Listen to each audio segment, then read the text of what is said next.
आप सबको मसीह विवादन नमस्कार।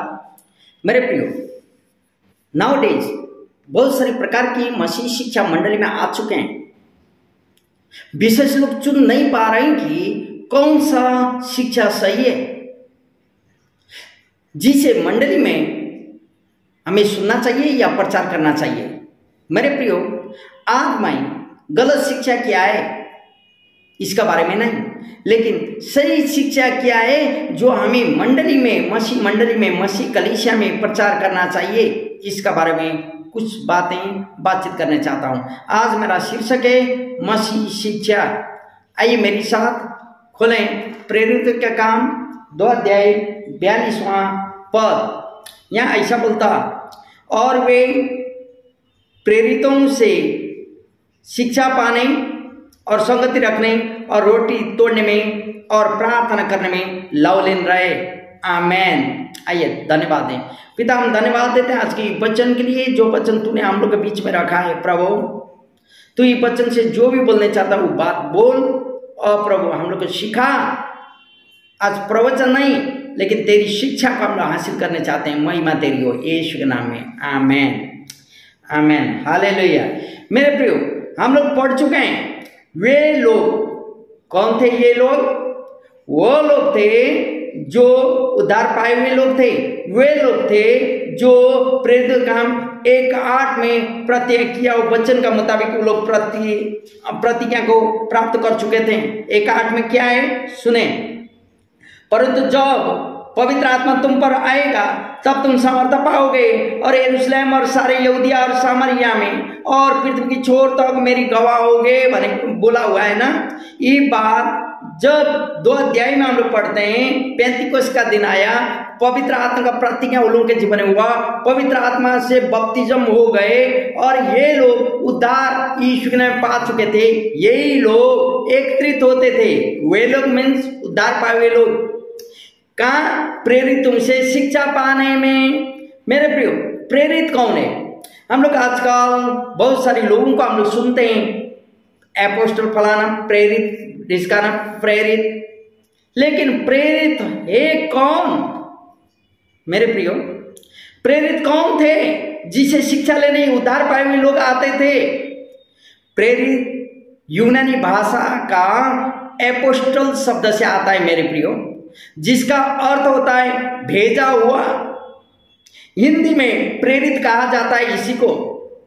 यीशु ने जब अपने 12 चेलों को चुना, शिष्यों को चुना और प्रशिक्षित किया करने के बाद प्रेरित कहा, और फिर उन्हें अपने राज्य की सेवकाई के लिए भेजा गया। कहानी को हम लोग जानते हैं। आइए मेरे साथ मरकुस रचित सुसमाचार 3 अध्याय, मरकुस 3 अध्याय हम लोग पढ़ें 13 पद से 15 तक। मरकुस 3:13 से 15। यहाँ क्या लिखा है हम पढ़ के सुना रहे हैं, सुनिए।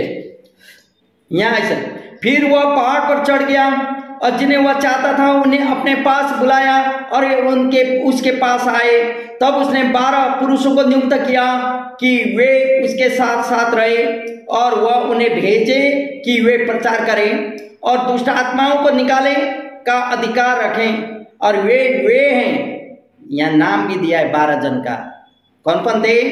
शमौन, जिसका नाम अपने पतरस रखा, और जब्दी का पुत्र याकूब, और याकूब का भाई योन्ना, जिनका नाम उसने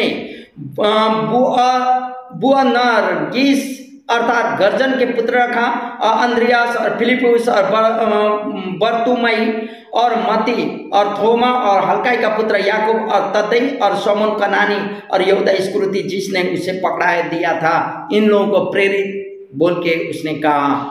मेरे प्रियो, हम जानते हैं कि यह एपोस्टल या प्रेरित यीशु ने इन लोगों को कहा और इन लोगों को भेजा, तब तो प्रेरित बोला जाता है। आमेन। और एक प्रेरित से शिक्षा पाने के लिए वो लोग आते थे जो उद्धार पाए हुए थे। हालेलुया। वे ही लोग प्रेरित थे। इन्हीं से शिक्षा पाने के लिए लोग आते थे। यही है प्रेरित, किसी के द्वारा भेजा हुआ। क्या हम अपने आप को प्रेरित कह सकते हैं? किसी ने हमें भेजा है, हाँ प्रभु ने भेजा, लेकिन संसार होने के चलते हमने संसार का अधिकारियों को भी मानना होगा बोल के वचन कहता है। और दूसरा क्या करते थे ये लोग? शिक्षा पाते थे प्रेरित से। वह शिक्षा क्या थी मेरे प्रियो? योना रचित सुसमाचार 3 अध्याय 10 पद में ऐसा बोलता, योना रचित सुसमाचार 3 अध्याय 10 पद में क्या बोलता सुने, हम पढ़ के सुना रहे हैं। यहां बोलता, यह सुनकर इसने उनसे कहा, तू इस्राएलियों का गुरु होकर भी क्या इन बातों को नहीं समझता? इसका मतलब शिक्षा उस समय प्रचलित था, गुरुओं थे। आपको मालूम है शिक्षा प्राचीन काल में आजकल के समय जैसा पाठशाला और विद्यालय नहीं हुआ करते थे। अधिकतर लोग घर में ही शिक्षा पाते थे। प्रेरितों के काम 5 अध्याय में यदि आप पढ़ेंगे तो वहां भी आप पाते हैं यहूदी लोग यहूदी व्यवस्था और मूसा का बारे में और ज्यादा सीखने चाहते थे। और ये लोग प्रेरितों के पास आते थे कि और इस समय जब यह घटना घट रही थी, नया शिक्षा था, क्या है, कैसा है, इन लोग ने यीशु से क्या सीखा और आज पवित्र आत्मा क्या बता रहे, ये लोग एक साथ रह के सीखते थे मेरे प्रियो। जब ये लोग पवित्र आत्मा की तरफ बपतिस्मा हुए और ज्यादा प्रेरितों से उसके बाद और ज्यादा से ज्यादा सीखने के लिए आते थे। क्या आजकल का मंडल में शिक्षा दिया जाता है? क्या आज का मंडली में प्रवचन की आवश्यकता है या शिक्षा की? मेरे प्रियो, हम भी एक अगुआ होने के कारण यह बोलने चाहता हूं, आज का मंडल में शिक्षा नहीं लेकिन प्रवचन हम लोग देते हैं। लेकिन मंडल में प्रवचन से ज्यादा शिक्षा की आवश्यकता है मेरे प्रियो। जो उस समय शुरुआती मंडली में हुआ करता था, आज आप और मुझे भी वैसा ही शिक्षा की आवश्यकता है। अपना मंडली में अपना लोगों के पास शिक्षा को देना होगा मेरे प्रियो। उसके बाद ये लोग संगति रखने में एकत्रित होते थे। संगति किसे कहते हैं? ये आप और हम सप्ताह में एक दिन कलीसिया में गैदरिंग होना, इसको संगति नहीं कहा जाता है। संगति का अर्थ है एक दूसरे में मिलना। क्या हमारा एक दूसरा से संगति होता है? दुख सुख में एक दूसरे को साथ देना, आपद विपद में एक दूसरा साथ देना, एक दूसरे के साथ एक मन होकर आगे बढ़ना, इन लोगों का उस समय का विश्वासी लोगों के पास ऐसा ही था। और जब ये लोग एकत्रित होते थे, संगति रखते थे, तब वचन क्या था? ये लोग रोटी तोड़ते थे। रोटी तोड़ने जिसका अर्थ होता अभी का भाषा में हम लोग प्रभु भोज बोलते हैं। पहला जैसा ही जब लोग एकत्रित होते थे, उद्धार पाए हुए लोग या विश्वासी लोग, तब तो ये लोग रोटी तोड़ते थे। क्या आज हम उद्धार पाए हुए लोग विश्वासी लोगों को अधिकार समझ पा रहे हैं? क्या आज हम रोटी तोड़ने का मतलब एक साथ भागी बनना, समानता को दिखाना, क्या आज का मंडली हम लोग ऐसे करते हैं? हाँ, महीना में एक दिन, सप्ताह में एक दिन हम लोग करते हैं, लेकिन जब भी विश्वास लोग एकत्रित होते हैं, एक साथ रोटी तोड़ते हैं, अपना विश्वास की लोग बढ़ाते थे मेरे प्रियो। हमें क्या करना है? पहला का मंडल को जैसा होने के लिए हमें एकत्रित होते हुए लोगों के पास एक मन को शेयर करना होगा। उद्धार पाए हुए लोगों को प्रभु भोज देते हुए आगे बढ़ना होगा मेरे प्रियो। उसके बाद वचन क्या था?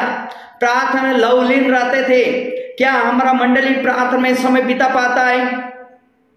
हाँ, कई बार हम लोग हालेलुया बोलने शुरू करेंगे, आमीन होते सुबह बन जाता है, सुबह आ जाता है। हम लोग का प्रार्थना समय छोटा है।